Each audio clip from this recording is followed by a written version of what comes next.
mahadle marlabaadka madaxweynaha jamhuuriyadda Soomaaliland mudane Muuse Biixi Cabdi xubnaha golaha wasiirada wasiirka caafimaadka iyo wasiirka shaqada iyo arrimaha bulshada barasaabka gobolka Saaxil meerka degmada maareeyaha dekedda Berbera dhammaan madaxda sharafta leh waxaan ku soo dhaweynaynaa wasaaradda horumarinta caafimaadka ee gobolka Saaxil gaar ahaan cusbitaalka Maanka runtii mudane madaxweyne sharaf weyn bay noo tahay runtii inaad soo booqato oo waxa weeye aad noo dhagax dhigto dhismaha casriyeynta cusbitaal cusub oo laga dhisayo Berbera oo cusbitaalkii Maanka ee Berbera runtii cusbitaalkan imika jira waa cusbitaal qadiimi ah oo runtii la dhisay 1928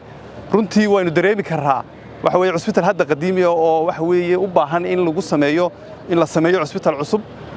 runtii waxaan u mahad celinaynaa madaxweynaha jamhuuriyadda Soomaaliland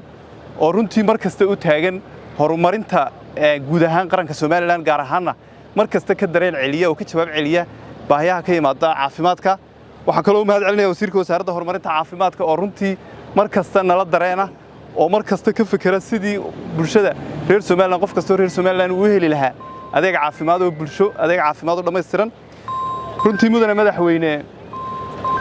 hadda cusbitaalkan dhisan wuxuu bixiyaa dhammaan adeegyada caafimaadka ee Maanka hadday tahay wuxuu leeyahay qaybtii chiefka qaybtii bukaan socodka iyo outreach degmooyinka gobolka ayay dhakhaatiirta Maanka ee ka tirsan cusbitaalku aanu ku tagnaa waxa weeye visit kadibna si adeegyada loo gaarsiiyo adeegyada Maanka xarumaha health facilitieska iyo deegaamada gobolku ka kooban yahay run ahaantii mudane madaxweyne kharashaadka ku baxa cusbitaalka guud ahaan waxa dabalo wasaaradda horumarinta caafimaadka runtii waa cusbitaalka ugu weyn ee Soomaaliland ee bixiya adeeg caafimaad oo Maanka ah runtii uma adeego oo kaliya reer Saaxil oo uma adeegay dhammaan gobolada dalka oo dhan ayaa la isaga keenaa oo runtii chiefkii mar haduu leeyahay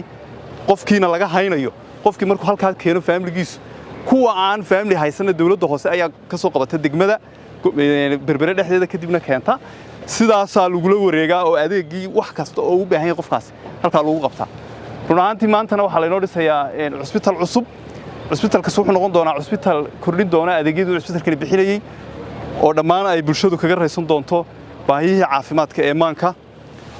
mudane madaxweyne sida wasiirka caafimaadka sheegay iskuul baa imika inagu dhagan waad dareemi kartaa cusbitaalkan Maanka oo dad xanuunsanaya dhibirka ka xanuunsanaya